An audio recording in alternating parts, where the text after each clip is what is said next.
Eh bien, bonsoir, je me présente, je suis Claudia Ucros. Alors, je vais juste vous donner quelques petits mots sur mon parcours.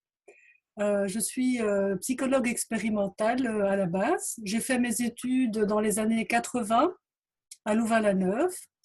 Et ensuite, je me suis réorientée vers la psychologie clinique, mais plutôt orientation psychothérapie, et en particulier la psychothérapie corporelle et aussi la psychothérapie des traumas, en même temps que j'ai démarré un travail pendant 10 ans au stress team de la police fédérale.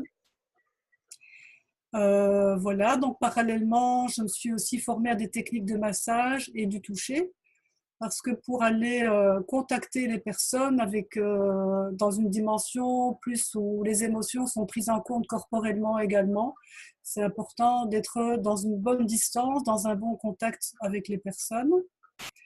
Et maintenant, ça fait une douzaine d'années que je travaille à mon propre compte à temps plein. Et je me suis davantage centrée dans le cadre de ma formation continue sur des pratiques spirituelles, parfois chamaniques aussi, énergétiques, surtout au départ dans un but de ressourcement. Parce que j'avais besoin de pouvoir me centrer davantage sur moi-même et gérer un stress que j'avais accumulé. Donc, ce qui dit stress accumulé dit burn-out ou surmenage. Voilà. Mon esprit ne fonctionnait pas à l'endroit. En fait, ben ça, je vais vous en parler. Hein, donc, avec l'évolution de la société, je pense que il y a eu beaucoup d'éléments qui ont fait que mon esprit fonctionnait euh, trop dans un rendement plein tout le temps, sans avoir de creux et sans avoir de vide. Et donc, du coup, forcément, ben, ça implique un burn-out. Voilà, donc dans les pratiques qui m'ont beaucoup aidé, il y avait le Zineng Qigong, qui est un type de Qigong assez plus Qigong de l'esprit des mouvements. Le taoïsme. Alors j'ai aussi suis beaucoup intéressée au solide de Platon et ce qui pouvait amener au niveau de l'énergie et également des techniques de coaching émotionnel. Voilà, donc ça c'est un petit peu pour mon parcours. Et aujourd'hui, quel est mon propos? Eh bien, ce que je souhaite avec vous, c'est amorcer un dialogue et un partage à propos des directions que la psychologie peut prendre aujourd'hui. Et pour cela, je vais parler de mon expérience d'intégration des pratiques que j'ai trouvées sur le chemin pour me ressourcer. Donc, comment j'ai intégré mes pratiques de présence à moi-même, de spiritualité et d'énergie dans le cadre de l'aide psychologique que je suis amenée à proposer aux personnes qui viennent chez moi. Voilà, voilà. Alors, peut-être je vais vous mettre un petit diapo, mais ah non, attends, parce que ça ne fonctionne pas comme ça. Je dois retrouver mon Zoom. Si je veux vous partager un écran, voilà, je vais tenter de le faire. Voilà, partager l'écran. Alors, je vais me mettre en diapo. Voici. Alors, donc, je vous parlais un petit peu de ma difficulté à fonctionner quand je me suis mise dans le bain du travail de psychothérapeute. C'était en plein dans le boom que nous avons connu, dans les changements technologiques qui nous ont permis d'avoir une très très forte accélération et expansion de la communication. Et donc, j'étais à la fois investie dans un travail comme employée, à la fois comme en libéral, et à la fois j'étais aussi dans les réseaux professionnels pour représenter mes praticiens dans d'autres organisations et aussi défendre le métier de la psychothérapie. Et donc, je recevais beaucoup de mails, il y avait les GSM, et début des années 2000, ça s'est même intensifié finalement, pas seulement pour moi, mais je pense pour beaucoup de personnes, parce que comme on reçoit nos mails sur les smartphones, Donc du coup, on est tout le temps au courant tout de suite quand quelqu'un vous envoie une demande ou une information. Et aussi, donc, quand on est en déplacement, à la limite, on a l'occasion de travailler parce qu'on a un ordinateur portable, on a une tablette, on a un smartphone, enfin bon, bref, on peut se déplacer et travailler, entre guillemets, de chez soi partout. Donc, si on est tout le temps en connexion et en contact avec les autres, il y a beaucoup de stimulation. Alors, également, oui, tu as une question? Alors, je ne t'entends pas. Elisa, tu as levé la main, tu désires? Ah, Elisa a levé la main, je vais donc abaisser sa main et la rendre muette à nouveau. Ok, Moi, d'accord. tu peux continuer. Ok. Bon, donc voilà, donc il y a ça qui s'est produit beaucoup dans la société, et donc ça a quelque part énormément modifié notre manière de vivre la vie, hein. Donc, notamment aussi avec les déplacements. Donc, vous voyez ici dans le deuxième point sur l'évolution des connaissances ce siècle, non seulement on a augmenté notre connaissance du fonctionnement de la vie sur la planète comme système global, puisque nous ne sommes plus à l'échelle d'un pays ou à l'échelle d'un continent, mais nous sommes vraiment à l'échelle globale de la planète.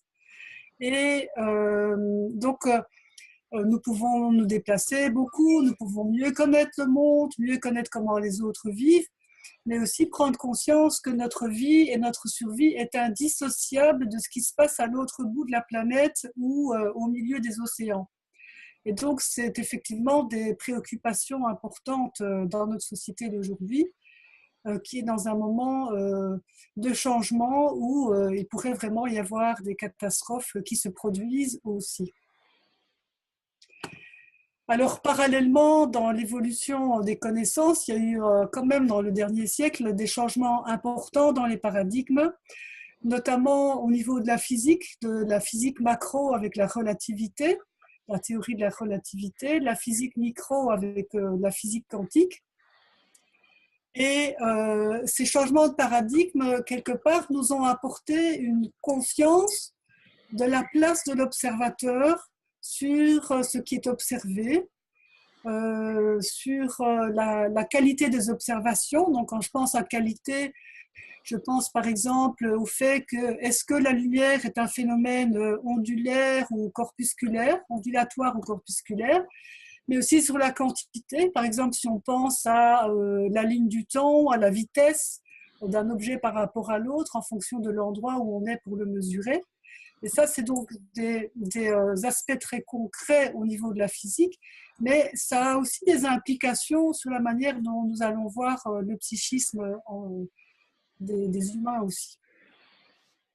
Voilà. Alors, il y avait dans le slide précédent, oui, donc j'avais parlé pendant ma présentation aussi du fait qu'il y a une diminution des temps creux ou des temps oisifs, puisque tous ces temps peuvent être mis à profit pour être rentable et avancer dans son chemin. Alors, ici, je vous ai mis un diagramme sur comment est-ce que notre théorie de la psychologie évolue et le psychisme en relation avec ce qui se passe au niveau technologique. Donc là, je vous ai parlé de la technologie qui nous permet de communiquer et que nous utilisons aujourd'hui. Comment cette technologie change nos relations entre nous, notre rapport sociétal. Et également aussi, fatalement, ça va déterminer nos visions du monde. Et en déterminant notre vision du monde différente, il y a notre manière de nous voir nous-mêmes, mais aussi la structuration de notre psychisme qui peut évoluer.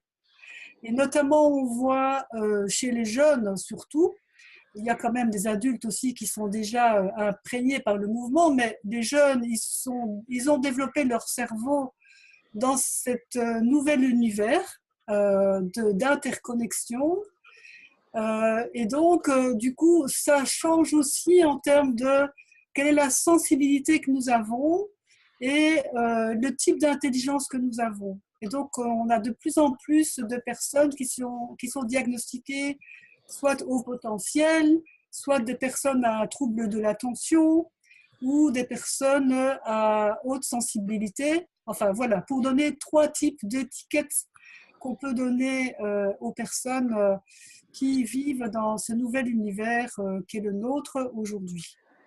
Et donc, fatalement, ça va appeler à voir peut-être comment est-ce que nous abordons ces difficultés-là avec la psychologie et comment nous pouvons aussi concevoir différemment le psychisme.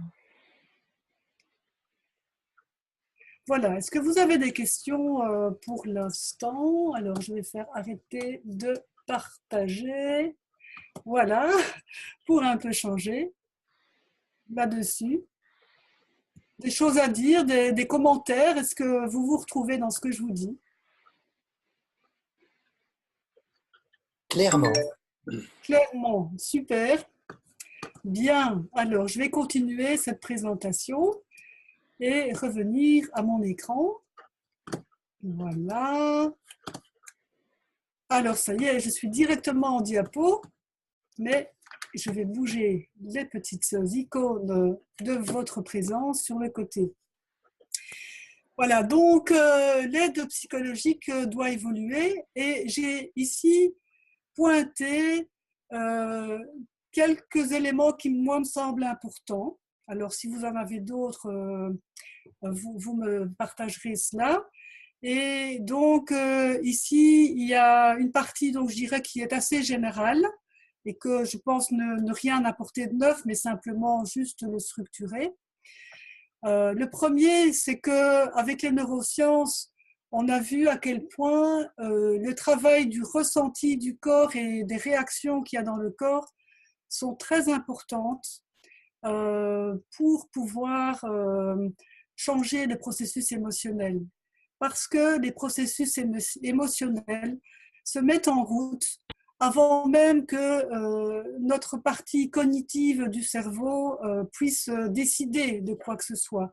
Et donc, elle influence la capacité cognitive à traiter les informations. Donc, par exemple, quand on a énormément de peur ou de danger, nos noyaux amygdaliens vont quelque part réduire la capacité de traitement de l'information complexe de notre néocortex. Et donc ça, c'est des choses qui ont été étudiées. Et aujourd'hui, il y a toute une série de thérapies qui essaient de prendre en compte les processus émotionnels, parfois de manière assez classique, un peu, j'irais, avec la thérapie cognitivo-comportementale troisième vague. Mais il y a aussi des techniques énergétiques. Et en tout cas, ce que ça modifie dans notre conception du psychisme, c'est qu'avant, on parlait toujours de la dualité entre le corps et l'esprit. Et aujourd'hui, quelque part, on n'aborde plus l'esprit comme séparé du corps. Donc ça, c'est quand même une grande avancée, je trouve. Ça, c'est le premier point. Alors, le deuxième point, c'est qu'il y a une grande vague de méthodes liées à la pleine conscience et d'autres outils annexés. Bon, ça, c'est la conséquence du premier point hein, également. Et donc, la pleine conscience, ce sont les techniques de méditation, les techniques de présence à soi. Pourquoi elles sont importantes? C'est pour ramener l'esprit qui est dispersé vers l'être qui est présent en nous. Je dirais, les taoïstes disent là où l'esprit va, l'énergie va. Et donc ça, c'est quelque chose de très, très important. C'est de savoir que chaque fois que notre esprit est occupé avec quelque chose, quelque part, notre énergie se disperse et alors c'est très difficile de revenir à soi, de sentir est-ce que je suis OK avec les limites? Est-ce que j'accepte cette activité? Est-ce que je ne l'accepte pas? Est-ce que j'accepte la proposition? Est-ce que je me mets en pause? Enfin, ne fût-ce que ça déjà, simplement, c'est déjà énorme. Et donc, nous avons besoin de se recentrer. Et tout cela, ça va dans le sens du cerveau droit, c'est-à-dire aussi d'activer une manière de fonctionner qui est moins dans le rendement, qui est moins dans l'analytique, plus dans l'émotion, plus dans la présence, plus dans la sensation, plus dans la créativité. Je dirais, c'est plus dans la féminité, l'aspect féminin de notre être. Et donc là, j'ai décliné 3 points pour l'évolution de l'aide psychologique. Pour moi, le premier point, c'est que la psychothérapie, c'est important qu'elle soit relationnelle et présentielle. Alors, donc, pour moi, ça signifie une présence du cerveau droit quand même dans l'approche. Mais la psychothérapie relationnelle et présentielle, c'est fondamental, c'est en fait d'être un vrai humain en face d'un autre humain, dans une place égalitaire, dans le sens de la position, mais en même temps une place différente, parce que nous sommes 2 individus différents qui pouvons éprouver des vécus différents, et nous pouvons être en relation par rapport à ces vécus, et avoir un vécu de la relation que nous avons entre nous. Et dans les psychothérapies relationnelles, ceci est vraiment un outil pour que la personne soit davantage en contact avec son humanité, et donc revenir à son humanité. Alors, l'autre aspect du travail cerveau droit, c'est de rééquilibrer, je pense, dans la psychothérapie et dans la vie de tous les jours, évidemment aussi, l'aspect écoute avec le cerveau droit. Et l'aspect écoute avec le cerveau droit, c'est le senti sensoriel ou le felt sense, qui existe, c'est pas nouveau, ça existe depuis les années 1970. Hein, donc, je pense que dans les époques des années 60-70, il y avait énormément de créativité dans les psychothérapies et il y avait déjà des embryons de ce que nous utilisons aujourd'hui à plus large échelle. Et probablement que ces méthodes vont encore augmenter leur expansion et leur foisonnement, je veux dire, leur étayement. Alors là, je donne un exemple. Je pense à ton programme Persona Gaia, Alain, donc, où là, bon, c'est un programme qui essaie de mettre en évidence toutes les sensibilités et intelligences différentes et mettre en évidence qu'il y a des intelligences qui sont plus cerveau droit et que ces intelligences-là ont été quelque part sous-représentées, notamment dans le modèle d'intelligence de Gartner, avec les 8 intelligences de Gartner. Toi, tu en as mis 12. Et donc, il y a des intelligences qui peuvent être développées et qui nous permettent donc d'être des êtres humains plus équilibrés.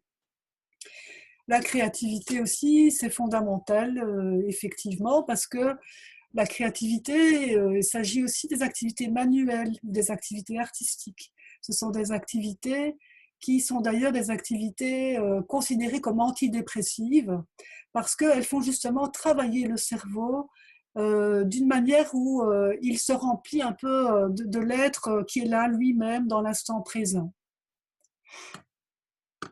Donc l'art-thérapie, par exemple, c'est aussi quelque chose de très intéressant dans le terme de psychologie.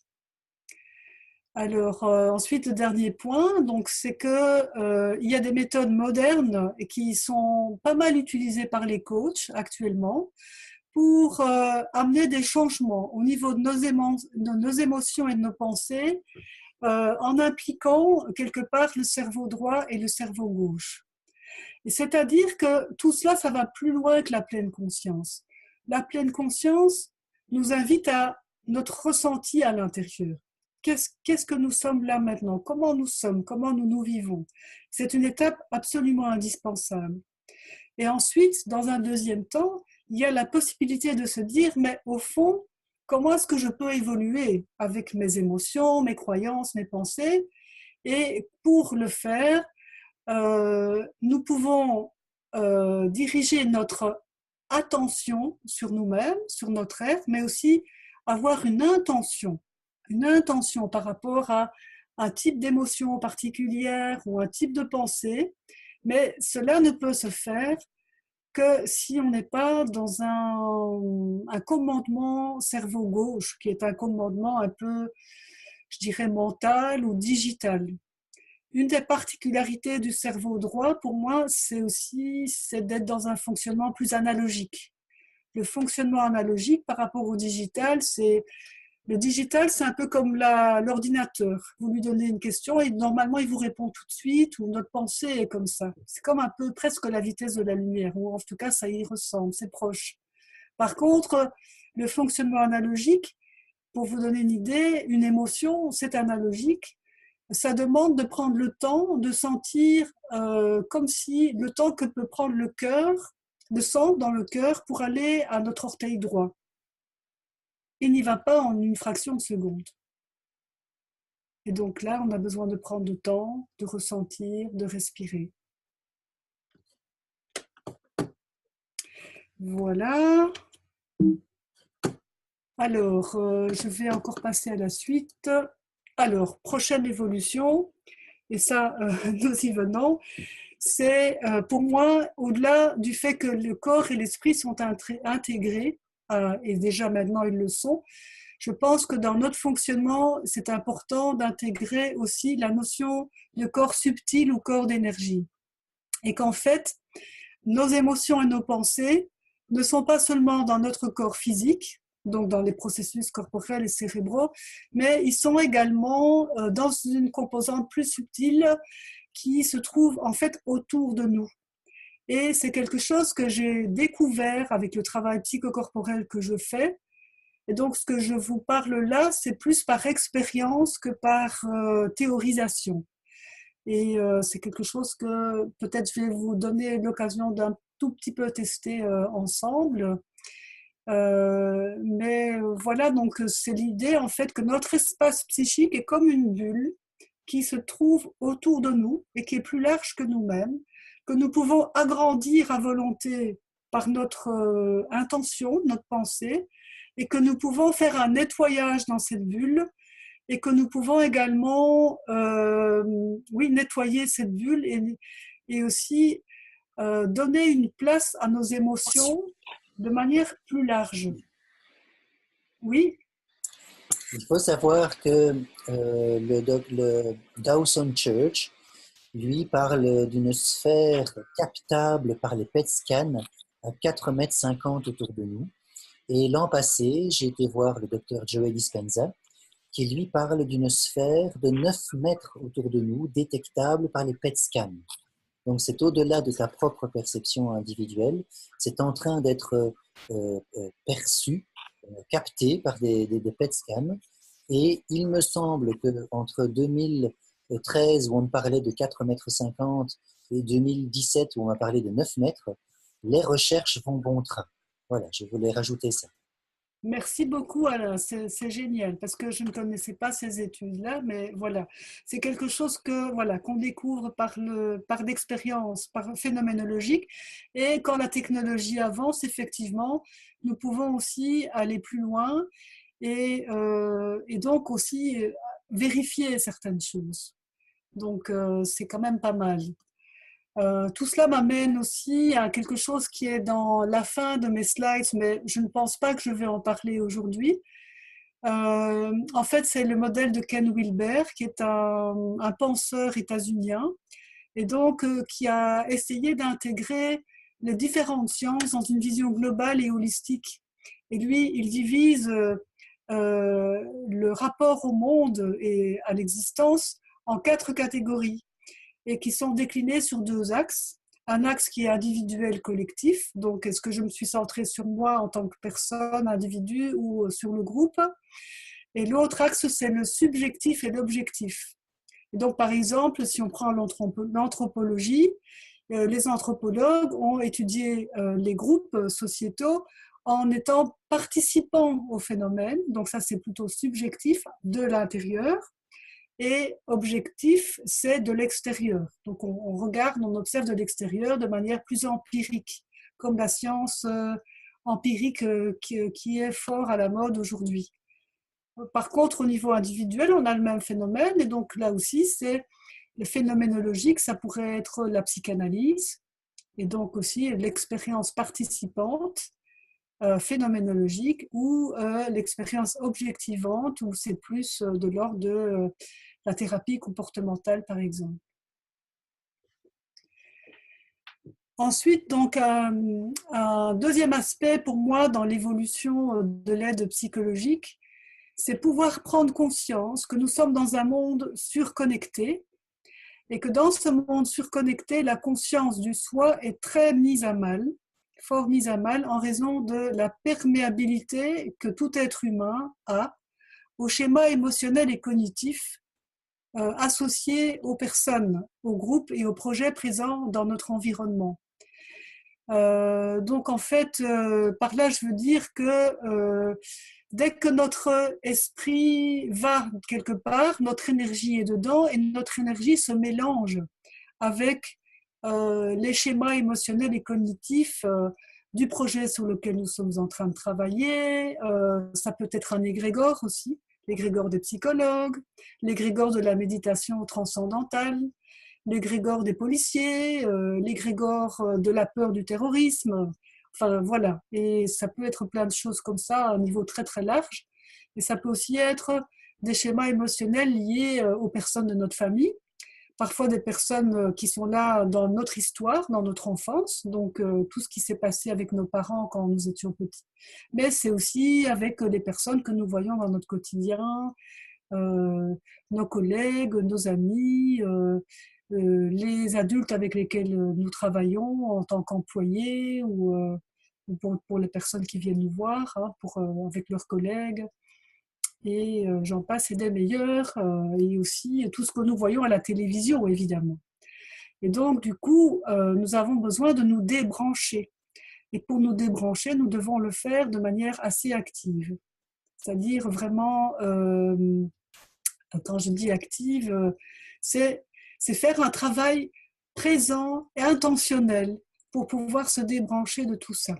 Et donc, la pleine conscience, ça aide quand même pas mal à se débrancher, mais je crois que nous pouvons aller un peu plus loin et un peu plus vite dans cela parce que nous sommes tellement envahis que nous avons besoin de faire face. Voilà.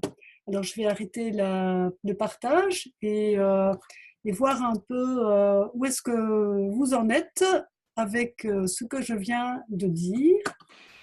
Et, J'ai un exemple quand tu parles de travail actif. oui, Cela fait 20 ans que j'ai coupé la télévision et c'était mon travail actif de me déconnecter du flux mainstream à l'époque, qui oui. pour moi, j'avais tout vu en fait. À l'âge de 30 ans, comme je suis arrivé avec la télévision en couleur, donc j'ai connu le passage de la télé noir et blanc en couleur. Et à l'âge de 30 ans, j'avais tout vu, j'avais tout revu, re-revu, et tellement tout qu'il n'y avait plus rien d'intéressant, ni de captivant, ni en fait de nouveau. Et mon cerveau, déjà très analytique à l'époque, me disait, mais enfin, tu connais tout ça, mais ils ont déjà dit tout ça, mais ils ont déjà dit tout ça. Et de répétition en répétition, à l'âge de 30 ans, mes bébés sont arrivés, mon premier enfant, et j'ai regardé mon bébé de quelques mois, 3 4 mois je crois, et puis j'ai regardé la télé allumée, et puis j'ai regardé mon bébé, j'ai pris la télécommande et j'ai dit non, il y a quelque chose qui est fini. Et j'ai coupé la télé il y a 20 ans. Il n'y a plus de décodeur chez moi d'ailleurs. Bon, évidemment, je suis un homme très connecté par le web. Aujourd'hui, on le sait bien. Mais je me suis déconnecté du flux mainstream, de ce qui pousse à nous faire penser, croire, obligatoirement, nous faire entrer dans l'égrégore, comme tu dis. C'est Oui, clair. Et le travail actif, c'est de dire je le refuse, j'en veux plus, et je fais autre chose maintenant. Et c'est ce que j'ai fait il y a 20 ans. bravo, bravo, c'est bien d'avoir fait ça. C'est super. D'autres réactions? Oui, Sarah?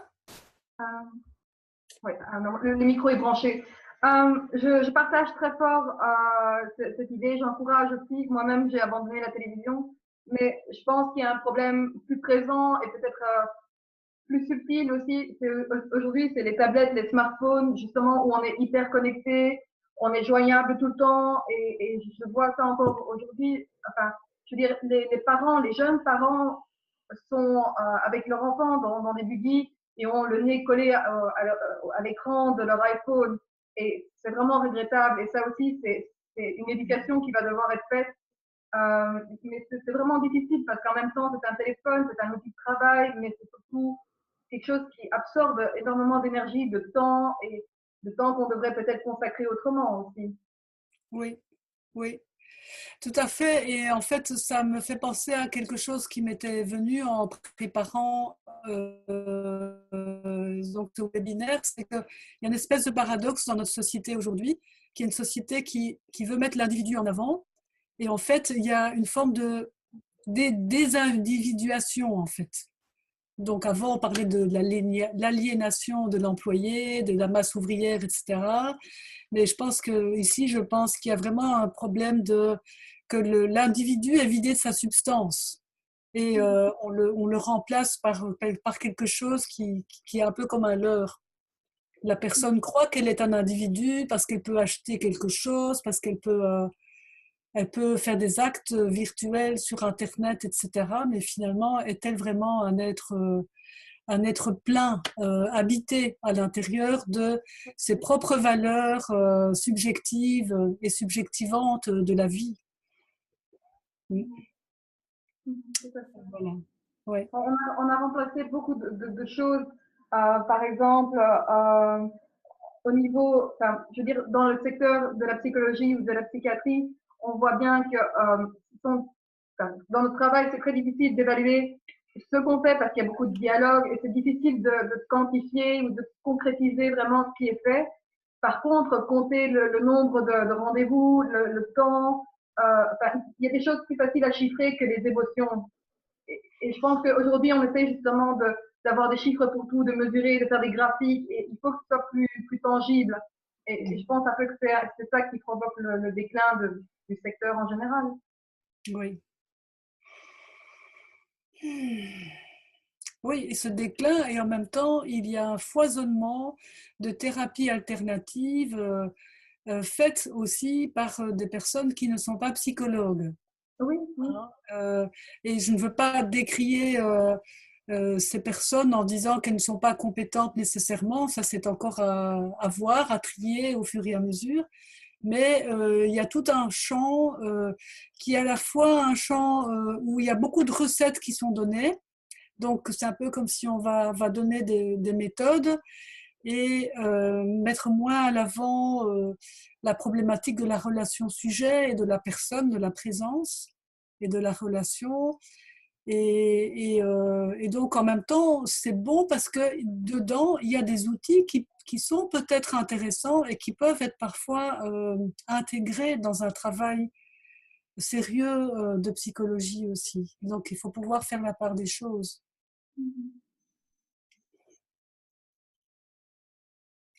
Voilà. D'autres remarques avant que je passe à la pratique? Ok, bien. Alors, je vais vous parler de l'espace de liberté intérieure. Attendez, il faut que je me mette en mode partage d'écran. Mais d'abord, je vais changer ça et puis revenir sur Zoom Meet. Alors, partager l'écran ici. J'y suis. Voici. Alors, voilà. Donc, ici, ce que je voudrais aborder avec vous, et on va peut-être faire l'expérience. Donc, j'ai parlé du fait de revenir à soi. Il y a deux choses, deux pratiques assez générales que je propose. Et cette première pratique, je l'appelle l'espace de liberté intérieure. Et donc, c'est en fait, comme l'esprit s'est dispersé et notre énergie s'est dispersée dans plein de choses, à certains moments, nous avons plein de ruminations. C'est la même chose pour nos patients, mais commençons d'abord par nous. Je pense que vraiment, le travail essentiel, c'est d'abord que nous puissions être davantage présents à nous-mêmes et travailler sur notre propre être. Et à ce moment-là, nous pourrons mieux écouter et aussi partager avec les personnes ces outils. Donc, le premier outil que je vous propose ici, c'est une espèce d'outil qui se passe par l'intention et le centrage. Et donc, la première étape se trouve en haut, c'est unifier la conscience et rassembler l'esprit. Alors, unifier la conscience et rassembler l'esprit, C'est quelque chose d'assez simple. C'est simplement, vous pouvez le faire avec moi maintenant, en gardant les yeux ouverts ou en les fermant, c'est un peu comme vous sentez. Mais c'est prendre conscience que vous êtes assise, assis, là maintenant, et revenir à la sensation du fauteuil ou de la chaise qui est là, en dessous de vous. Et à partir de la sensation des appuis, j'appelle ça les appuis, sentir le support en dessous de nous, revenir à la sensation du corps et de l'intérieur et diriger notre esprit vers l'intérieur, le recentrer vers le centre de nous-mêmes. Alors le recentrer, c'est un peu comme si nous pouvions le recentrer sur toute notre colonne centrale. Donc la colonne centrale, c'est la colonne du milieu, c'est devant notre colonne vertébrale, c'est un canal d'énergie en fait. Et donc, c'est comme ça qu'on l'appelle dans certaines pratiques énergétiques. Mais donc, c'est simplement à sentir cette impression, au lieu d'avoir mon esprit qui travaille en centrifuge, mon esprit travaille en centripète. Et donc, il revient vers soi, vers tous les étages à l'intérieur du corps et de l'être dans toutes ses dimensions.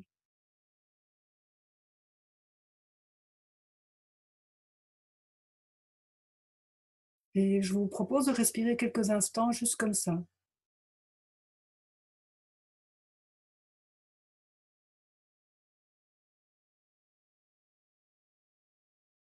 De sentir que vous faites un avec vous-même.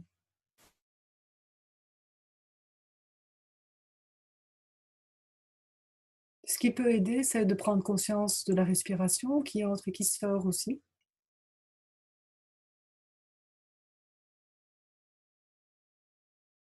Ça, c'est la première étape. La deuxième étape, pour moi, c'est en dessous parce que les 3 étapes suivantes sont un peu conditionnées par la première. La deuxième étape, c'est de mettre fin aux fusions. Alors en fait, chaque fois que notre esprit va ailleurs, c'est comme si on était des capsules spatiales qui se collaient les unes aux autres. Et donc les capsules spatiales, elles font plus qu'une unité. Il y a une fusion. Parfois, c'est notre esprit qui fait ça, mais en fait, il y a aussi les autres qui se branchent à nous. Et quand ils se branchent à nous, il y a aussi ce phénomène-là de fusion. Et donc, ce que je vous propose, c'est simplement de visualiser quelque chose comme votre corps dans lequel vous êtes là maintenant et votre esprit, et qu'il y a des capsules spatiales qui se détachent de vous, ou des bulles qui se détachent de vous, et vous les repoussez avec votre respiration, avec votre expire, de plus en plus loin autour de vous, un peu.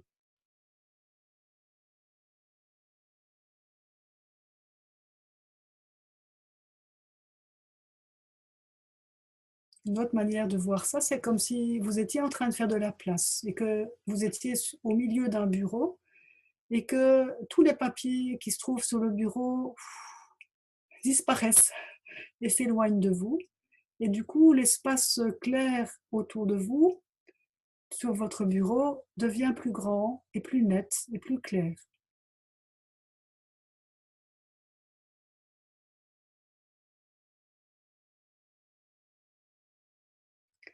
Et peut-être que vous pouvez sentir des sensations physiques à l'intérieur du corps, des sensations légères qui se produisent quand vous avez cette pensée qui est là, en même temps que vous êtes dans la conscience de votre corps.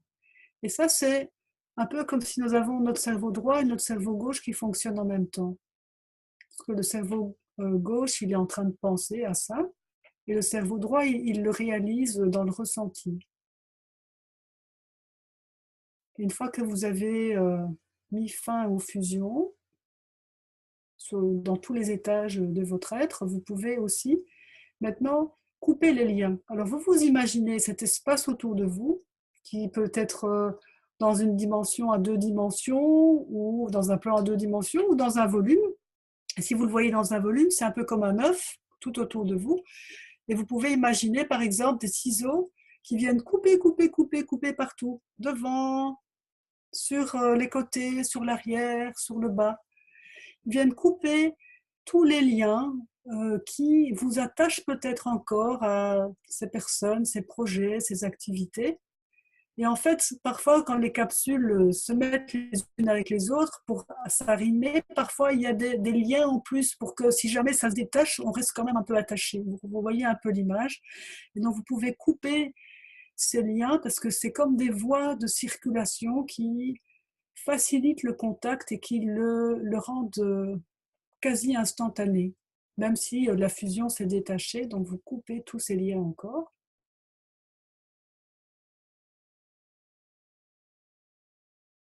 Et ça peut prendre un petit peu de temps à faire, ou ça peut aller vite, ça dépend de chacun, de où est-ce qu'on en est.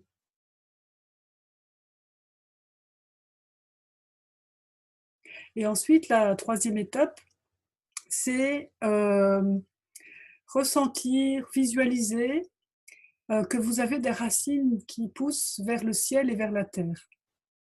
Les racines vers le ciel, souvent on les appelle les branches, mais enfin voilà, le mot racine, je pense que ça dit qu'on est en connexion et ça nous nourrit. Et donc, par exemple, quand vous voyez les plantes dans un jardin, si vous enlevez une plante, vous voyez que quand vous l'enlevez, les racines, s'il y a des plantes qui sont près, les racines sont entremêlées. Et elles sont aussi un peu, voilà, elles sont pleines de terre, agglutinées, etc. Et donc, l'idée, c'est de passer dans vos racines en descendant depuis ce que j'appelle le chakra racine ou le périnée. Donc, vous descendez en dessous de vous en faisant des cercles en spirale qui descendent de plus en plus bas, ou bien vous descendez comme dans un tube avec vos mains qui sont un peu comme un peigne. Donc, vous imaginez des mains invisibles qui passent et qui nettoient les racines, qui les démêlent, qui les rendent plus nettes. Et de cette manière-là, il y a moins d'interférences sur vos racines. Et c'est une autre manière énergétique. En fait, quand nous sommes en lien avec les personnes, il y a toutes sortes de possibilités d'être en lien ou d'interférences. Et le fait de se centrer sur nos racines, ça nous permet de nous reconnecter comme canal à notre vaisseau spatial qu'est la Terre, qui est fondamental. C'est-à-dire que nous faisons partie de ce vaisseau et ressentir que nous faisons un avec, et un avec le ciel, c'est vraiment important. Et en même temps d'être avec soi-même. Donc vous descendez dans la terre de plus en plus loin pour travailler sur vos racines et les nettoyer, les rendre plus lumineuses. Et quand vous avez fait ça, vous allez remonter vers la tête, à travers le corps, à partir du centre de la terre. Et puis vous allez monter vers le sommet de la tête. Et puis là, vous allez visualiser, sentir des racines qui poussent vers le ciel et vous allez faire le même travail avec ces racines vers le ciel.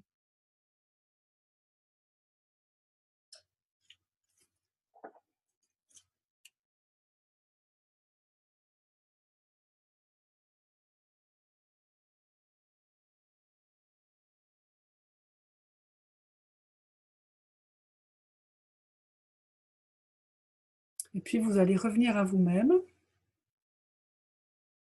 Et en fait, quand on fait ce travail de racines avec le ciel et la terre, c'est un peu aussi ce qu'on pratique en Qigong dans le taoïsme, c'est faire ce qu'on appelle le champ d'énergie, c'est-à-dire simplement réunifier le ciel et la terre en nous, puisque nous sommes au milieu, dans le monde du milieu. Les Chinois vivent dans le monde du milieu, l'empire du milieu. Et donc, eux, ce qu'ils font, c'est qu'ils visualisent qu'ils vont dans le ciel, très haut, au-delà des nuages, au-delà du soleil, dans les étoiles, la Voie lactée. Et puis, ils ramènent leur esprit. Donc, avec l'esprit qui revient, l'énergie du ciel arrive. Et puis, ils descendent dans la terre et ils amènent leur esprit dans la terre, au centre de la terre. Vous pouvez vous imaginer que vous êtes tout petit au centre de la terre. Et puis, vous ramenez votre esprit vers l'intérieur du corps et l'énergie de la terre suit le mouvement de l'esprit. Et donc là, en vous et autour de vous, vous avez fait ce qu'on appelle un champ d'énergie, c'est-à-dire que vous avez harmonisé l'énergie du ciel et de la terre en vous. Voilà, ça c'était la première pratique que je voulais vous proposer. Donc, je voulais un peu voir comment vous avez vécu cela.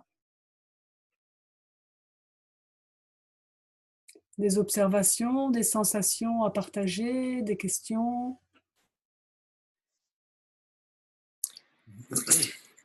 Moi, j'ai envie de dire que c'est par là qu'on y va, en fait, parce que tout ce qu'on veut faire, c'est apaiser le système nerveux central. On veut nous faire passer nos ondes bêta++ en ondes alpha, et puis après plus basse si on veut. Et on fait tous ça. On a tous au moins des pratiques au pluriel pour faire ça. Le job de la psychothérapie, quelque part, c'est quand même faire ça. Faire passer la surexcitation du bêta++ en bêta, en alpha, et à partir du moment où on est alpha, on est plutôt relâché en état de gentiment en cessation des critiques et de l'hyperactivité.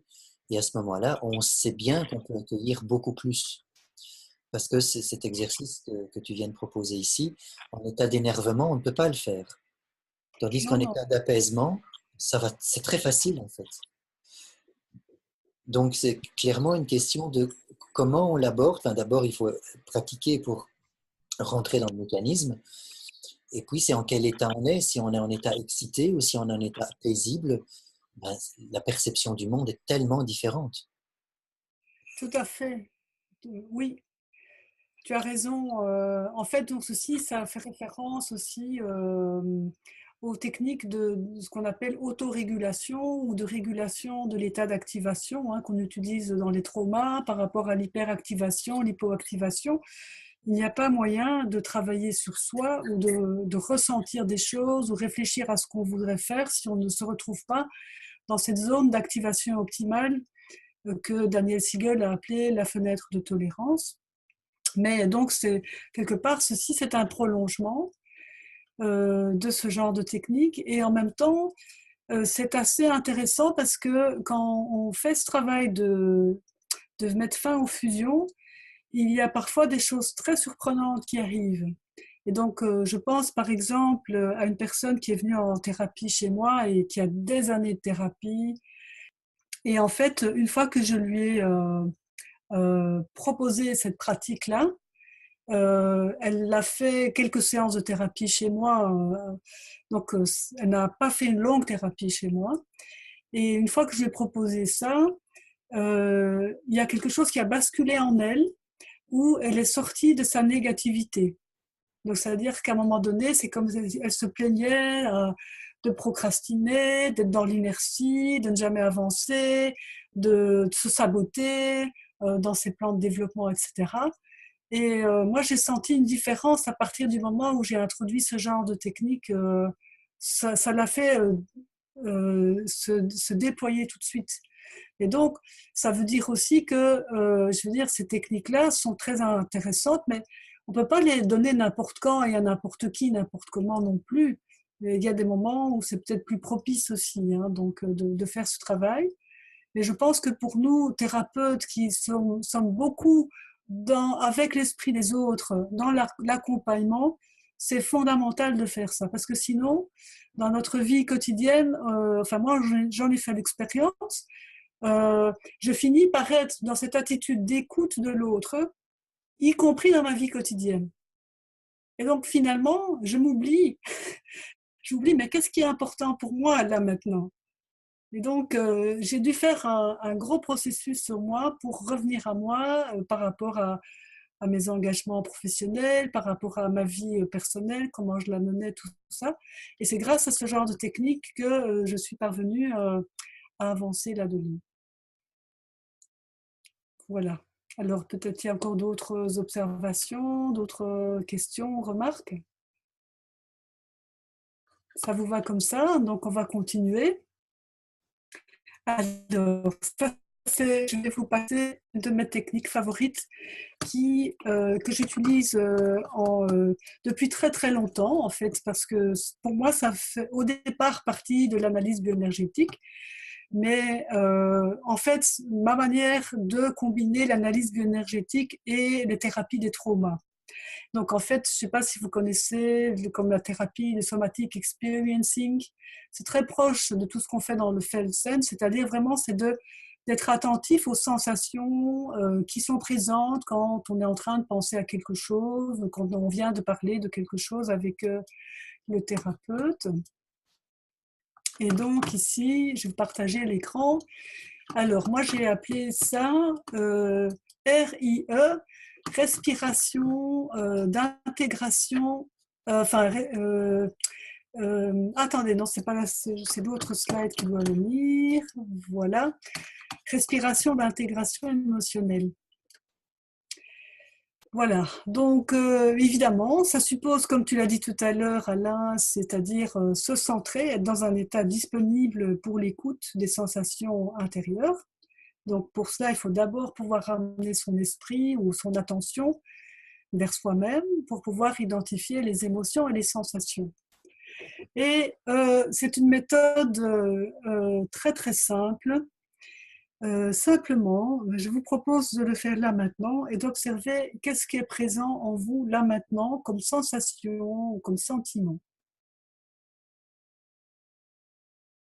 Et donc vous prenez une grande inspiration, vous prenez conscience de votre corps, du fait que vous êtes assis.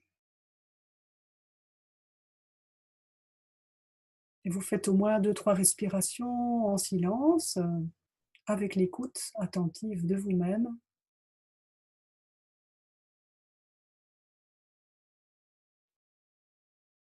Et vous voyez, peut-être qu'il y a quelque chose qui est présent à votre conscience. Alors, ça peut être quelque chose d'agréable ou quelque chose de désagréable. Si vous êtes en thérapie et que vous parlez de ce qui ne va pas, ben, peut-être vous allez ressentir une boule dans la gorge ou une oppression à la poitrine, un mal de tête.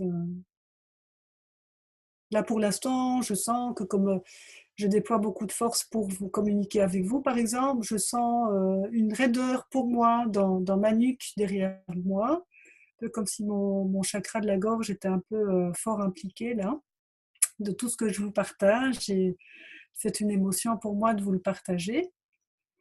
Voilà, et donc l'idée c'est j'observe mes sensations et j'inspire avec la conscience de mon ressenti ou de mes sensations. Ça peut parfois aussi être des pensées.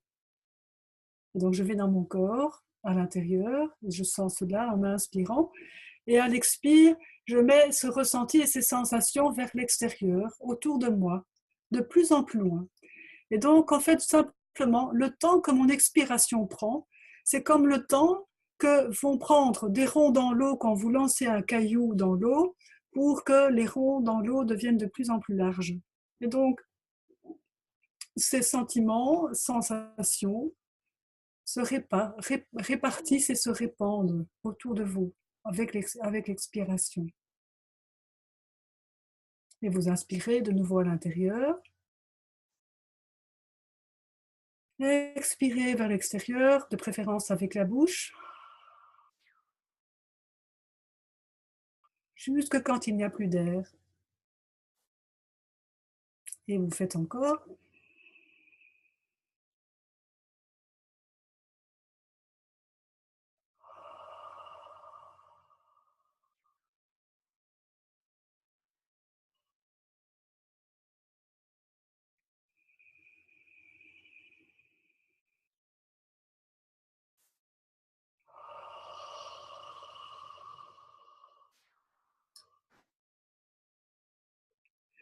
Et puis après avoir respiré 2-3 fois, vous observez qu'est-ce que ça modifie en vous, dans vos sensations, dans ce qui se passe.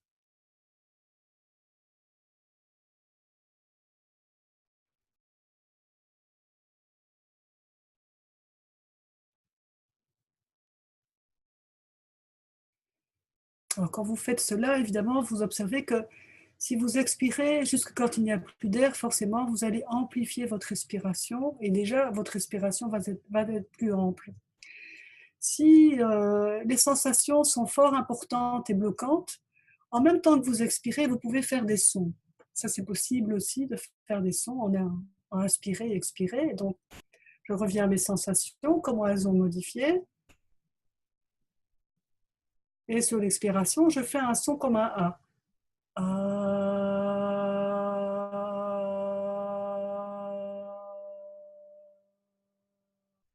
avec l'intention de mettre dans ce son la sensation qui est présente, le sentiment, les pensées.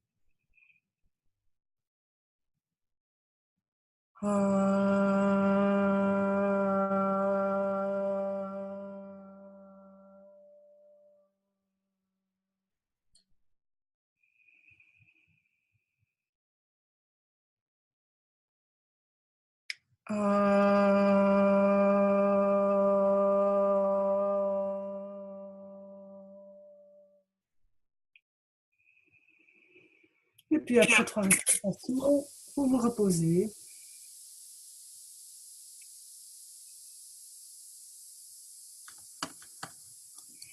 Et vous observez comment ça se passe pour vous.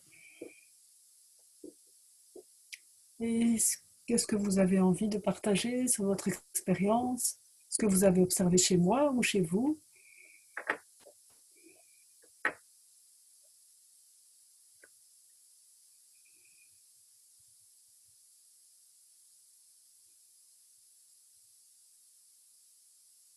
Pour moi, le fait d'ajouter du son, c'est important parce que le son, c'est plus d'énergie qui est extériorisée en fait. Donc, l'idée, c'est un a priori, c'est que dans vos sensations, vos émotions, dans vos pensées, il y a une forme d'énergie qui est là. En fait, tout ce qui est perceptible est de l'énergie en soi, d'accord? Comme la chaleur, l'électricité aussi, c'est de l'énergie. Une force mécanique, c'est aussi de l'énergie. Mais nos sensations que nous percevons sont aussi des formes énergétiques. Et donc, un son permet d'extérioriser plus.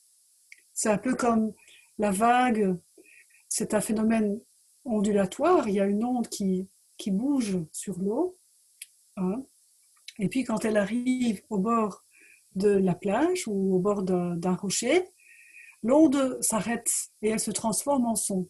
C'est souvent ce qu'on entend quand la vague arrive sur le sol, il y a un son.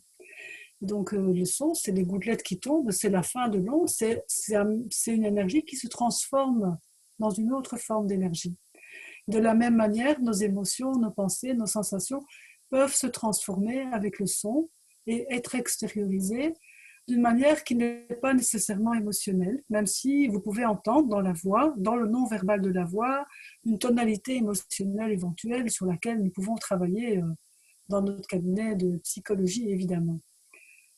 Et c'est très important pour les personnes qui sont beaucoup en rétention et en inhibition de leurs émotions, de les inviter à extérioriser davantage ainsi par la respiration. Ça aide à fluidifier les émotions et donc non seulement fluidifier, mais aussi intégrer. C'est pour ça que j'ai appelé ça respiration d'intégration émotionnelle. Voilà. Oui, et comme on le fait soi-même, et comme on est cool soi-même, par identification projective ou même adhésive, on observe comment enfin, le patient observe comment le praticien, le psychologue respire et est quand il parle, qu'il ressent les choses, qu'il fait les trucs. Et ça l'aide beaucoup plus en fait, parce que si d'aventure il n'a pas eu de parents en face de lui qui pouvaient être cool dans sa vie, il est allé vers des enseignants qui l'ont massacré. Évidemment, au niveau du boulot, après dans la vie, ça n'a pas été cool. Donc, on est peut-être parfois que la première personne qu'il voit cool, serein, où nous pouvons respirer. Et régulièrement, je pratique moi-même en séance la cohérence cardiaque. Donc, je respire de 1 à 5 parce que je sais que ça fait effet dans la pièce, sur mon corps, mais dans la pièce et sur le patient en face de moi. Donc, pratiquer ces exercices nous-mêmes, euh, offre à la Bion, comme Bion disait, on prête notre appareil psychique au patient. Ben là, on prête notre appareil psychique et les fonctionnements respiratoires qui vont avec et cardiaques. Et c'est un plus pour justement intégrer les éléments qu'on dit toxiques pour les détoxifier, les intégrer. Donc c'est exactement ça. Je suis... Oui, oui, et ça permet aussi d'être dans ce mode analogique cerveau droit. Donc, c'est-à-dire de faire prendre conscience à la personne qui vient chercher de l'aide en thérapie que c'est en se donnant du temps qu'elle va pouvoir gérer et intégrer ses émotions. et que c'est la première étape. Et après, il y a peut-être qu'est-ce qu'on veut faire ou comment est-ce qu'on va se positionner dans une situation. Mais l'étape préliminaire, c'est d'être dans une écoute de soi en termes de ressenti sensoriel et de laisser de la place à ça. Parce qu'en plus, on a des émotions. Nos émotions, elles fonctionnent aussi dans un système de protection. C'est-à-dire qu'il y a un centre, il y a un nœud, un noyau dans lequel on se vit dans une situation difficile. Mais les émotions apparentes ne sont pas les émotions centrales. Il y a toute une série d'émotions barricades ou des émotions qui nous entourent, et ces émotions-là, c'est les premières auxquelles nous avons accès. Et une fois qu'on a un petit peu donné l'écoute à ces émotions-là, on peut aller plus à l'intérieur, au niveau suivant, un peu comme l'épluchure d'un oignon, et donc aller plus au centre de ce qui est dans nos émotions primaires par rapport à une situation que nous vivons au fond. Donc voilà, c'est en même temps des techniques très simples, mais qui permettent d'être utilisées avec assez de profondeur et de présence si on le souhaite. Alors, j'ai passé à mon troisième exercice. Je vais vous parler d'une technique de coaching émotionnel qui va utiliser le cercle vertueux du bien-être. Et donc, on va travailler avec les émotions du bien-être. Mais avant cela, donc tout à l'heure, tu parlais du bêta++ dans les ondes cérébrales, Alain. Et en fait, quand on est dans la performance, dans le fonctionnement, mais aussi dans la peur, etc., on a un cerveau qui ne fonctionne pas très bien et on a un cerveau plutôt agressif et agressé. Et donc, nous avons, je dirais, deux types d'émotions. Enfin, moi, c'est comme ça que là, je vois. Alors, il y a bien sûr plus que ces quatre émotions-là, hein, mais ce sont des émotions assez centrales chez la plupart d'entre nous. Donc, c'est pour ça que je parle de celle-là et je ne limite pas du tout les modèles émotionnels des émotions négatives à ces quatre émotions, plus la cinquième qui est la peur ici au-dessus. Mais donc, c'est pour vous donner une idée que souvent, les gens arrivent avec des frustrations ou de la colère, ils se sentent coupables, impuissants, et ces émotions se nourrissent les unes les autres. Voilà, parce que je ne peux pas exprimer ma colère, je me sens impuissant, ou si j'exprime ma colère, je vais me sentir coupable, si je ne peux pas faire quelque chose de convenable, je vais me sentir coupable, etc., etc. Donc ça, c'est un petit peu pour introduire ce modèle. Et alors ici, il y a ce que j'appelle le cercle vertueux du bien-être. Et ça, c'est une méthode qui nous permet d'essayer d'activer les émotions de bien-être dans le cerveau droit et le cerveau gauche. Parce qu'évidemment, quand je vous mets les petits signes féminins, masculins en dessous, en fait, il s'agit d'émotions qui sont davantage à droite cerveau droit et à gauche cerveau gauche. Et le cerveau droit étant plus cerveau réceptif, donc de caractéristiques féminines, si on prend, je dirais, l'aspect yin, en fait. Hein, donc pour moi, le féminin, c'est le yin, et le masculin, l'actif, c'est le yang. Et ce que je vais vous proposer, donc, c'est de vous souvenir maintenant d'un moment qui a été récent ou lointain où vous avez ressenti de la joie ou de l'enthousiasme, ou les deux même. Donc, pensez à un moment où vous vous souvenez que vous vous êtes identifié comme étant dans de la joie ou de l'enthousiasme. C'est-à-dire qu'à un moment donné, vous avez eu dans cet état-là un moment d'auto-réflexion, c'est-à-dire de conscience, d'autoconscience de votre état émotionnel, d'être joyeux, d'être enthousiaste.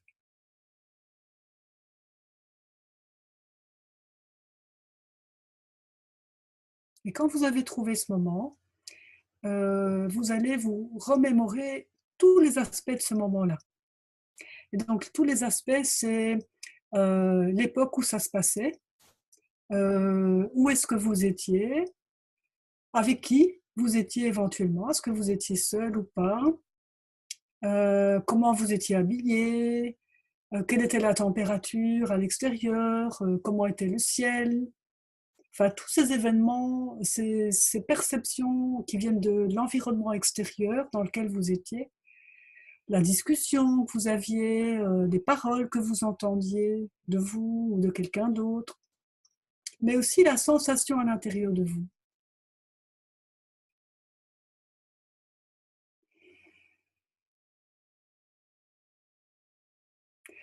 Et vous allez, comme nous avons fait la respiration d'intégration émotionnelle juste avant, ça tombe bien, nous allons inspirer et expirer avec ces sensations, de manière à ce qu'à l'inspire, nous validons, nous reconnaissons ces sensations, et à l'expire, nous les mettons vers l'extérieur, et du coup, elles occupent plus d'espace autour de nous, dans notre corps émotionnel, dans notre couche d'énergie tout autour de nous, dans notre espace psychique.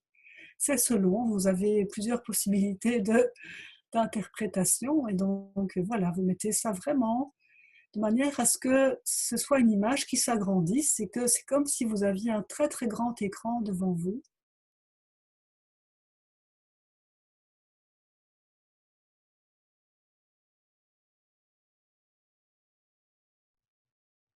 Et vous inspirez, vous expirez, et en expirant de plus en plus,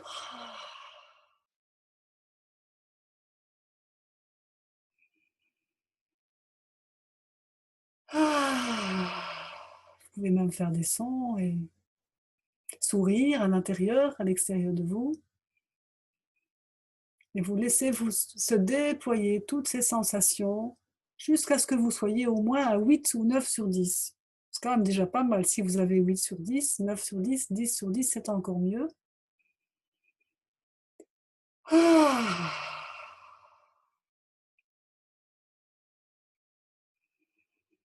Une fois que vous êtes connecté à ça, vous allez mettre cette image, c'est une image multisensorielle en fait.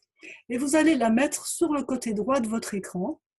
Et vous allez maintenant passer à la phase 2, qui est la phase de se souvenir d'un moment d'émotion où vous ressentiez de la force, de la détermination, de la certitude. Ça peut être par rapport à quelque chose qui allait se produire dans le sens que vous désiriez ou que vous étiez convaincu que vous alliez pouvoir réaliser quelque chose ou que quelque chose allait se produire, se passer dans un moment récent ou dans un moment lointain, quand vous étiez petit, ado, adulte, peu importe. Un moment important pour vous et vous vous souvenez de cette étape. Vous avez fait un pas et c'était clair pour vous. Vous vous sentiez certain et ou déterminé.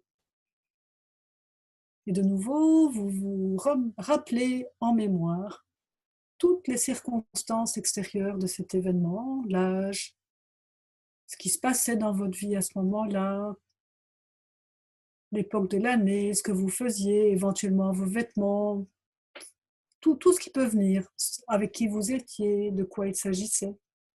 Et aussi ressentir ces sensations de sûreté, de confiance, de détermination à l'intérieur de vous.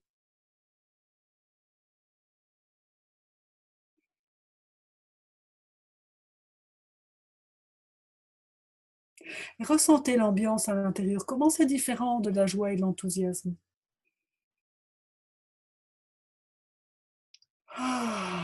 Vous inspirez, vous expirez. Vous laissez de l'amplitude à votre respiration afin de pouvoir amener de l'amplitude dans votre image multisensorielle, de manière à la faire de plus en plus grande.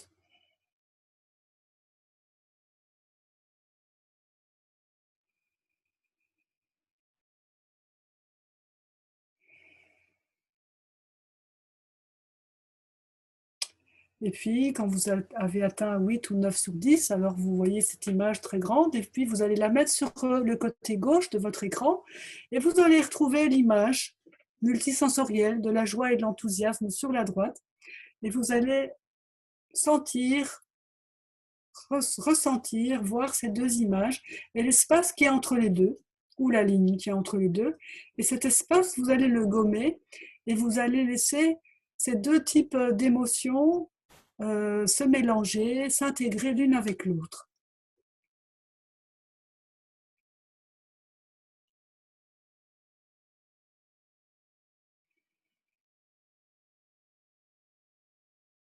Et vous observez que se passe-t-il en vous là maintenant?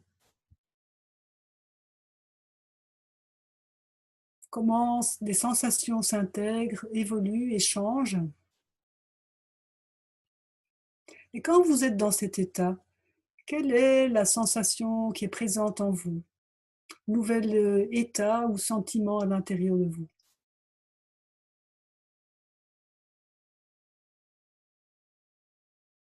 Peut-être vous sentez-vous centré ou sentez-vous de la force ou de la paix. Il peut y avoir plein de choses différentes.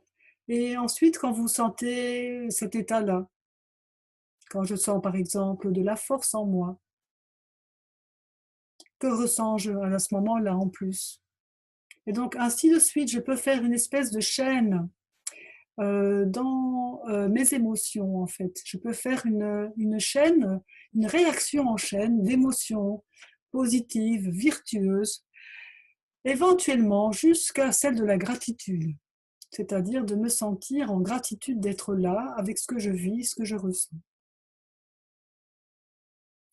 Et à partir de là, si je me sens en gratitude, en force, en sécurité, en sérénité, en bienveillance, en respect, etc., quel est le goût que j'ai là maintenant? Qu'est-ce qui me viendrait de faire? Qu'est-ce que j'aurais envie de faire? Si je suis face à un choix à faire, qu'est-ce que je voudrais pouvoir vivre et décider? Et donc, on est là dans un état aligné au niveau du cerveau, où nous sommes dans un état un peu modifié de conscience, un état alpha, avec des émotions du bien-être. Et à partir de là, nous pouvons travailler aussi sur nous. Voilà, donc je vais arrêter de partager là maintenant et revenir vers vous pour voir un peu comment vous avez vécu cette expérience.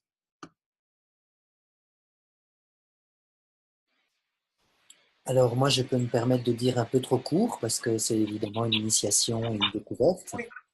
Et c'est évidemment quand on le pratique plus longuement qu'on sent des états se transformer à l'intérieur, ça c'est clair. Mais enfin, moi, je vais dans ce sens-là parce que quand tu parles de ta respiration intégrée, c'est quoi? RIL? RIE, respiration d'intégration émotionnelle. Voilà. Personnellement, j'ai créé les RED, les respirations émotionnelles dynamiques. Tu vois, Ah donc, ben, tu vois, je vous on a tous proposerai notre... ça. Voilà, je vous proposerai ça dans le prochain webinaire parce que ça va Oui. dans le même sens. Et le Mhm. principal, c'est que nous utilisions autant que nous le pouvons tout ce matériel émotionnel pour nous faire évoluer et avancer. Parce qu'avant, c'était presque un ersatz, ce matériel émotionnel. On devait structurer Oui, mentalement, cognitivement. Et le psychisme, en fait, c'était l'intellect. oui. C'était pas l'énergie. Aujourd'hui, on est quand même dans un monde d'énergie. Celui qui ne comprend pas Mhm. que nous vivons dans un monde d'énergie, il est juste au XVIIIe siècle encore, parce que quand même, depuis le XIXe siècle, fin XIXe, mine de rien, est arrivée la physique quantique avec le monde de l'énergie. Et l'ensemble de toute notre société fonctionne sur l'énergie. Voilà. Oui, c'est-à-dire qu'on retrouve des modèles anciens qui font partie, je dirais, des civilisations plus proches de la nature, mais avec une connaissance qui intègre la rationalité de notre univers occidental. Et donc, les deux ne sont pas contraires, mais simplement, et ça, elles peuvent se compléter. Ça, c'est ce que j'avais envie de dire Mais par rapport à clairement, ça. les travaux de Fritz Albert Popp, donc le bouquin existe, j'aurais dû le préparer, mais je ne l'ai pas sous la main. Donc, Monsieur Fritz Albert Popp parle des biophotons. Et Mm. aujourd'hui, c'est le découvreur des biophotons, on en parle, les biophotons. Donc, quand les traditions ancestrales nous disent que nos corps sont de lumière, ben, c'est vrai. Se transmettent entre nos cellules des biophotons. Donc, nous sommes lumineux. Point barre, quoi. Je veux dire, c'est aussi clair que ça. Alors, évidemment qu'on parle de champ électromagnétique, mais un photon fait partie du champ électromagnétique de toute façon. Donc, que nous émettions des photons, que nous émettions du champ électromagnétique avec différentes longueurs d'onde, notre cerveau a différentes longueurs d'onde. Les Russes nous apprennent que nos organes ont différentes longueurs d'onde spécifiques chacun, et nos organes changent de différence de longueur d'onde lorsque nous sommes en bonne santé ou en pathologie, en maladie. Donc, Et aujourd'hui, quand même, les cures de biorésonance existent. Ce n'est pas des foutaises, ce n'est pas de la charlatanerie. Donc, en France, ça existe, en Belgique aussi. Et fin d'année, j'ai eu une amie qui était dans un mal en point physiquement, qui est allée faire en Tchéquie, parce qu'elle a une amie tchèque et elle connaissait une clinique, une cure de biorésonance. Elle est revenue, elle était vraiment en forme. Voilà, donc toutes ces pratiques existent. Maintenant, il faut sortir de l'obscurantisme, en fait, hélas, de l'obscurantisme cartésianiste qui veut mettre de côté l'émotion. Donc, nous savons que les émotions servent à la mémoire, nous savons qu'elles servent à nous mobiliser physiquement, nous faire avancer dans le monde. Donc, aujourd'hui, il me semble que de mettre le corpus émotionnel de côté n'est plus efficient. Il manque quelque chose à la théorie si on laisse ça de côté. Et voilà pourquoi je voulais qu'on s'exprime ensemble, puisque nous arrivons tout doucement à la fin de notre webinaire. Oui, et oui, aussi, ce qu'il y a, je pense, c'est vraiment au niveau des émotions, comme tu dis, tu parlais de longueur d'onde, mais pour moi, effectivement, c'est comme si chaque émotion a un peu sa longueur d'onde. Et donc, à un moment donné, il y a deux choses qui me semblent importantes. La première, c'est pouvoir accepter les émotions qui se présentent à nous. Et donc, parfois, il y a des émotions qu'on n'a pas envie de voir et c'est pas facile d'y aller. C'est pour ça que nous avons besoin d'être accompagnés ou que nous avons besoin d'accompagner les personnes qui n'ont pas facile à rentrer dedans. Donc, pouvoir accepter ces émotions pour pouvoir après s'en libérer. Parce que si nous ne les acceptons pas, c'est comme si elles restaient collées à nous parce que nous n'arrivons pas à les processer. Et ensuite, après, c'est faire ce travail de changer de dynamique pour que notre cerveau soit plus dans un environnement de longueur d'onde positive. Et donc, à ce moment-là, on peut mettre en place des changements de vie plus conséquents et de manière plus rapide sur les personnes. Et pour moi, ce travail-là émotionnel, c'est vraiment complémentaire à ce que je fais en analyse bioénergétique, parce que dans l'analyse bioénergétique, il y a un travail corporel, physique, réel, beaucoup plus que la respiration, des postures, s'exprimer, manifester sa colère, sa peur, son envie d'aller vers quelqu'un, de vouloir d'être réconforté, des choses comme ça. Mais ici, c'est un niveau plus intérieur et plus comment est-ce que nous pouvons, avec notre présence à nous-mêmes, accepter notre état et être au gouvernail. Donc, prendre le gouvernail en main pour que dans notre esprit, avec notre cerveau droit et cerveau gauche alignés, nous puissions mieux nous orienter vers ce que nous voudrions et arrêter d'être collés à ce que notre cerveau et notre être a tendance à reproduire, c'est-à-dire qu'il a tendance à reproduire ce qu'il connaît. Et donc, quelquefois, c'est un peu comme si nous sommes satisfaits de notre souffrance et nous voulons y rester parce que c'est quelque chose de plus sécurisant que de l'inconnu, des choses nouvelles qui sont positives. Ça fait peur l'amour, ça fait peur la confiance, plein de choses comme ça. Voilà ce que je voulais dire. Alors, je ne sais pas s'il y a encore d'autres choses à rajouter. Je- En fait, avec ce que tu viens de dire, c'est pour ça que j'ai créé le GPS émotionnel, pour s'en sortir, Oui, pour s'y retrouver. Parce que oui. tellement de gens disent, je ne m'en suis pas sorti à l'époque, c'est resté en moi. Je ne m'en Mhm. sors pas face à mon patron. Je ne m'en sortirai pas face à la phobie de ce voyage que je dois faire. Et donc, moi, ça m'a mis dans la tête de me dire, ben, je vais leur créer un GPS émotionnel, comme ça ils pourront s'en sortir. Il y a Mhm. les émotions fermantes, les émotions ouvrantes, je vous raconterai tout ça en détail dans le futur. Oui, c'est Mais en polarité, quoi. C'est en parallèle. Oui. voilà, mais ce que tu viens de dire, c'est pour s'en sortir. Eh bien, moi, je me dis, c'est à nous, les psychologues, de créer des outils pour s'en sortir. Voilà pourquoi, depuis 2016, je suis sur le GPS émotionnel. J'ai créé cette grille de lecture avec des émotions. Je vous en parlerai plus à fond. Mais voilà, donc pour cette introduction, donc, c'est toi la pionnière, Claudia, et moi, je suis vraiment enchanté que ce soit toi parce que tu as un bagage de découverte, tu es allé dans l'inconnu, là où beaucoup de psychologues n'iront pas, tout simplement. Parce que tu es effronté, tu es téméraire, tu aimes découvrir, tu aimes la texture du corps, les perceptions, les sensations, l'être, parce que ça nous mène à Mhm. l'être. Et tout Mhm. ça, tu as compris que c'était c'est nous l'outil dans ce cadre-là. Et alors, moi, c'est ce que j'aime, c'est que tu puisses proposer tout cela, promulguer tout cela, exprimer tout cela. Et je suis dans ta lignée. Donc, c'est pour ça que je te soutiens complètement et que la fois prochaine, je parlerai de ma grille des 10 vraies émotions. Parce que dans ce cadre-là, et pour dépasser l'ancien modèle, parce que l'objet de mon travail avec Persona Gaia, c'est de dépasser le sapiens en pleine conscience. C'est de réaliser un saut d'espèce, de se dire, si nous ne sommes plus des sapiens, que nous sommes déjà quelque chose d'autre, que sommes-nous? Eh bien, un psychologue a envie de répondre à cette question. Eh bien, moi, j'ai dit, nous sommes déjà des Persona Gaia, et j'en parlerai en détail dans le futur. Mais voilà. Donc, je vous donne rendez-vous, chers amis, au prochain webinaire, où, logiquement, ce sera moi qui présenterai, ou si un de nos confrères ou consoeurs veut présenter, eh bien, il sera le bienvenu, pour développer ce nouveau paradigme, qui est l'utilisation des émotions et l'utilisation du corps énergétique de notre travail. Si le terme corps énergétique n'est pas encore bien intégré chez nous ou est encore un peu flou, eh bien, à nous de le traiter, de le travailler, de le faire connaître, de le diffuser au travers de toutes nos pratiques. C'est pour ça que merci, Claudia, pour tous tes exercices. Et je proposerai aussi des exercices pour que nous puissions sentir les choses. Voilà.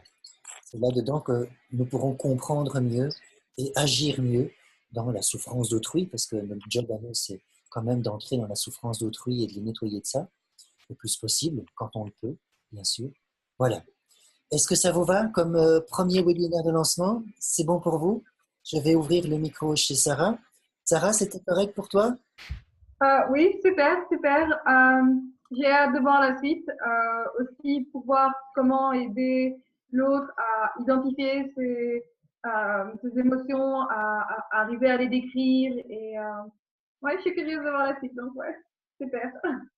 Plutôt que de décider de couper avec certains modes de communication, comme Alain avait dit avant, couper la TV, si nous ne pouvons pas renforcer notre capacité à choisir à chaque instant ce que nous voulons et prendre tout ce qu'il y a de bon dans chaque chose.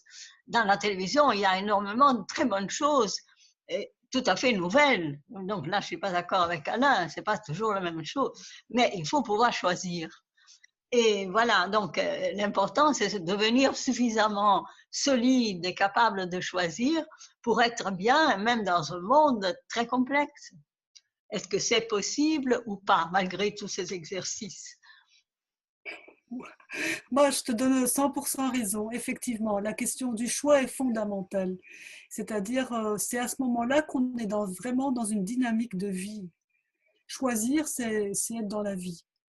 Subir, c'est être dans la survie. Voilà. Donc, il y a des moments où il faut connaître ses propres limites et décider qu'on coupe.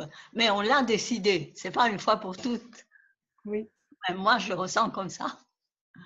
Ah, c'est magnifique que tu puisses nous dire ça. C'est magnifique parce que tu as beaucoup d'années d'expérience, donc, et d'avoir quelqu'un qui a autant d'années d'expérience et qui reste avec un esprit si jeune, c'est quand même important. C'est aussi la fréquentation et ton amitié qui m'ont aidé. Oui, merci. Oui. Alors, si je peux me permettre une légère correction, puisque mon discours a été évidemment un peu rapide. Oui. Donc, j'aime à dire aux gens autour de moi que j'ai coupé la télé depuis 15 ans, 16 ans, 17 ans, 18 ans, maintenant 20, mais qu'à la fois, je possède un disque dur avec 12 000 documentaires. Donc oui, exactement, Dora, on a le choix. Et mon choix, je l'ai fait. Je l'ai fait dans ma quête du savoir, et donc j'ai 12 000 documentaires. Je vous mets au défi de me montrer quelqu'un qui a un disque dur avec 12 000 documentaires. C'est gentil. C'est clair. Et donc, c'est bien un choix. C'est un choix clair et un choix qui continue. Et non seulement maintenant, j'aime toujours les documentaires, j'en ai encore regardé un sur les fascias tout à l'heure, qui m'expliquait le niveau d'hydratation, à combien le niveau d'hydratation du corps est extrêmement important et nous permet de bien penser ou de mal penser. Et en fait, au travers de ce simple webinaire que je vous propose, je crée moi-même maintenant des vidéos. Donc, je veux faire partie de cette diffusion de savoir qui parfois est un peu téméraire, parfois un peu critiqué, mais qu'importe. C'est par là que la science évolue. C'est grâce à des gens téméraires et parfois critiqués. En fait, en général, à chaque fois, ils sont critiqués. Et si on soutient la critique et qu'on peut apporter des arguments avec des nouvelles expériences, des nouvelles théories, des nouvelles équations, des nouvelles expérimentations, des nouveaux faits, tout simplement, à ce moment-là, on tient la route. Donc, merci. Moi, j'adore la critique et j'adore le fait de pouvoir répondre. Comme ça fait évoluer le schmilblick. Donc, il faut se poser des questions les uns les autres et s'interpeller les uns les autres. Et j'aimerais bien, en fait, que le monde des psychologues puisse le faire un peu plus. Ça, c'est mon souhait personnel. Merci, Dora. Merci. Je peux ajouter encore quelque chose? Oui. Oui, c'est que même les spécialistes, certains spécialistes de neurosciences ouverts, se rendent compte de l'importance des émotions aujourd'hui.